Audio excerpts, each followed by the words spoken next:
नमस्कार दोस्तों, आदर्श विद्याकुल के इस यूट्यूब चैनल पर आप सभी का स्वागत है। दोस्तों, आज की इस वीडियो में पढ़ेंगे आधुनिक बिहार का इतिहास। आधुनिक बिहार के इतिहास में सबसे पहले पढ़ेंगे यूरोपीय कंपनी का प्रवेश, जनजातीय विद्रोह, 1857 की क्रांति और बिहार, राष्ट्रीय आंदोलन और बिहार, पृथक बिहार का गठन। इन सभी टॉपिक को बारीकी से पढ़ने का प्रयास करेंगे। सबसे पहला टॉपिक है यूरोपीय कंपनियों का आगमन। बिहार में सर्वप्रथम पुर्तगाली आए जो हुगली से पटना नौ द्वारा व्यापार करते थे। वे पटना से सोडा, सूती वस्त्र, चीनी मिट्टी के बर्तन, मसाले आदि प्राप्त करते थे। 1632 ईस्वी में पटना कॉलेज की उत्तरी इमारत डचों ने अपना व्यापारिक केंद्र स्थापित किया। डचों का अभिरुचि सूती वस्त्र, सोडा आदि में थी।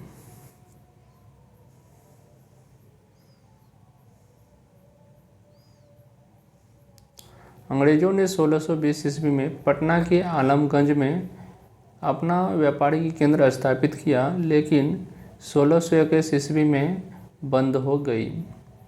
उन्होंने व्यापारिक केंद्र स्थापित करने की वास्तविक सफलता 1651 ईस्वी में मिली। अंग्रेज यात्री पीटर मुंडी 1632 ईस्वी में बिहार आया था। उसने यहाँ व्यापार की संभावनाएं देखी तथा डच कंपनी को व्यापार करते हुए देखा। अंग्रेजी कंपनी की फैक्ट्री में वर्तमान में गुलजार बाग, पटना स्थित गवर्नमेंट प्रिंटिंग प्रेस एवं सर्वे कार्यालय स्थित है।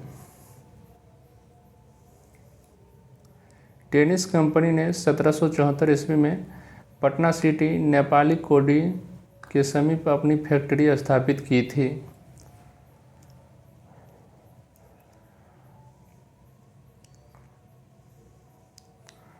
मुगल शासक फर्रुखसियर 1713-19 ईस्वी ने 1717 ईस्वी में अंग्रेज को भारत में कहीं भी व्यापार करने एवं सिक्के प्रयोग करने की मान्यता दी। इस घोषणा को ईस्ट इंडिया कंपनी की मैग्ना कार्टा कहा जाता है। बंगाल, बिहार एवं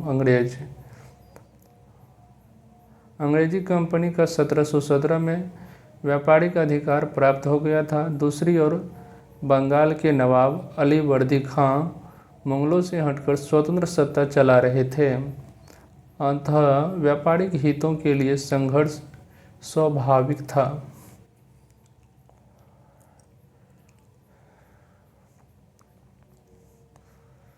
1756 ईस्वी में अली वर्दी खां की मृत्यु के बाद उसका नाती सिराजुद्दौला बंगाल का नवाब बना। 23 जून 1757 ईस्वी में अंग्रेजों एवं सिराजुद्दौला के मध्य पलासी की लड़ाई हुई, जिसमें सिराजुद्दौला पराजित हुआ। उसके बाद मिर्जाफर को कठपुतली नवाब बनाया गया। 1760 ईस्वी में मिर्जाफर की जगह उसके दामाद मीर कासिम को नवाब बनाया गया।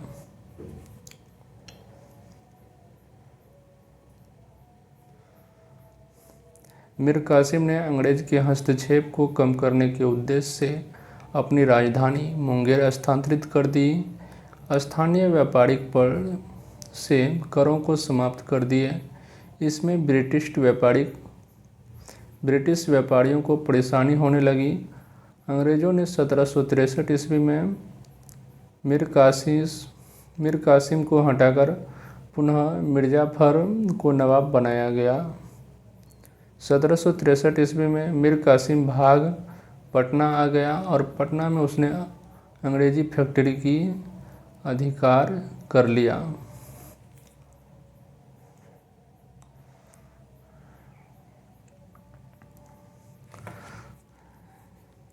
इसके बाद वह अवध के नवाब शुजा उद्दौला एवं मुगल बादशाह शाह आलम द्वितीय से मिला। तीनों की संयुक्त सेना एवं अंग्रेज़ों हिटलर मुनरो के नेतृत्व में के बीच 22 अक्टूबर 1764 ईस्वी को बक्सर का युद्ध हुआ। इस युद्ध में संयुक्त सेना की हार हुई। 12 अगस्त 1765 ईस्वी को इलाहाबाद की संधि के तहत मुगल सम्राट शाह आलम द्वितीय को 26 लाख रुपये वार्षिक के बदले ईस्ट इंडिया कंपनी को बिहार, बंगाल और उड़ीसा का दीवानी लगान वसूली अधिकार देना पड़ा।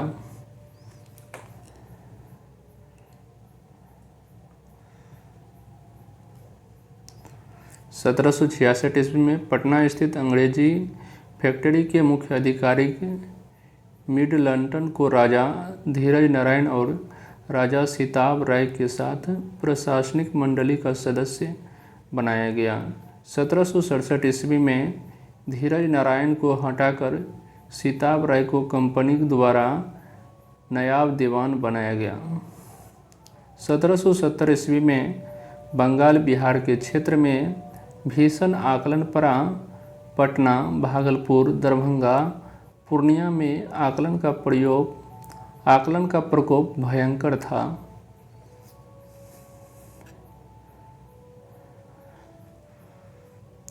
(1783) ईस्वी में बिहार में पुनः अकाल पड़ा। जांच अधिकारी जॉन शोर ने एक अन्नागार के निर्माण का सुझाव दिया।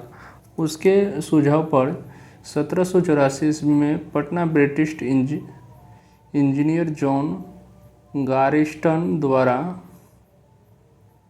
गोलघर का निर्माण करवाया गया। अगला टॉपिक है जनजातीय विद्रोह। विद्रोह 1789 से 94 के बीच हुआ और यह क्षेत्र था छोटा नागपुर। इसका नेतृत्वकर्ता का नाम नहीं दिया गया है। चेरो विद्रोह 1800 से 1802 ईस्वी में हुआ। इसका क्षेत्र था पलामू। इसका नेतृत्वकर्ता था भूषण सिंह। हो विद्रोह 1820-21 में हुआ। क्षेत्र था सिंहभूम। कोल विद्रोह 1831 से 32 में हुआ। छोटा नागपुर था इसका क्षेत्र और इसकी नेतृत्वकर्ता था बुद्धो भगत। संताल विद्रोह 1855-56 में हुआ। क्षेत्र था संथाल परगना। इसके नेता थे सिंधु कानू चांद एवं भैरव। सरदारी विद्रोह 1858-95 में हुआ। इसका क्षेत्र था छोटा नागपुर सिंहभूम। मुंडा विद्रोह 1895-1900 ईस्वी में हुआ। इसका क्षेत्र था छोटा नागपुर और बिरसा मुंडा इसके नेतृत्वकर्ता थे। ताना भगत विद्रोह 1913-14 में हुआ। इसका क्षेत्र था गुमला और इसके नेतृत्वकर्ता थे जतरा भगत।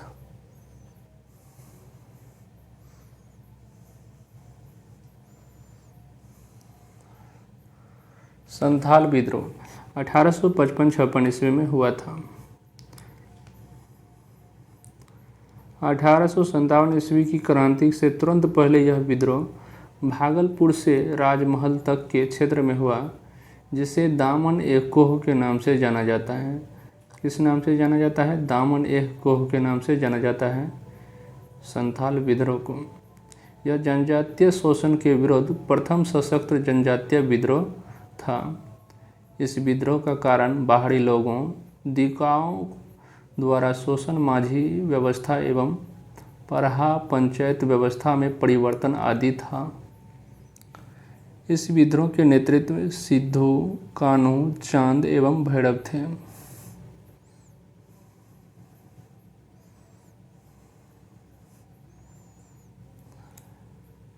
यह विद्रोह असफल रहा, लेकिन इसके परिणाम स्वरूप संथाल परगना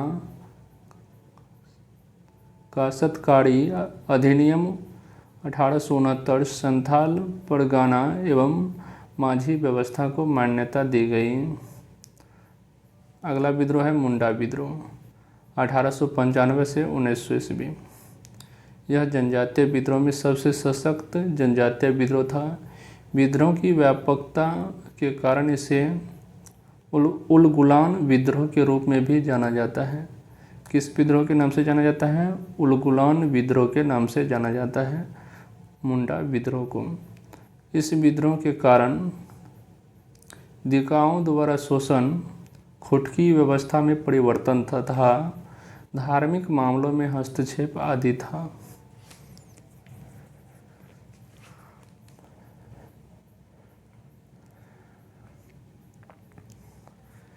इस विद्रोह के नेतृत्व बिरसा मुंडा ने किया था। उन्होंने आनंद पांडे से वैष्णव धर्म की दीक्षा प्राप्त की। उन्होंने स्वयं को सिंह बोगा का अवसर बताया। उन्होंने आचरण शुद्धता, आत्मसुधार एवं केशरवादी का उपदेश दिया। एक केशवरवाद का उपदेश दिया।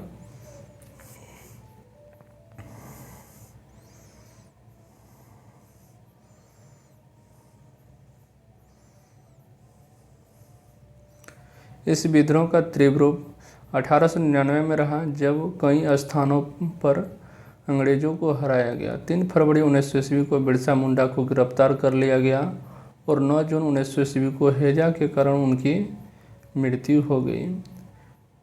विद्रोह के परिणाम स्वरूप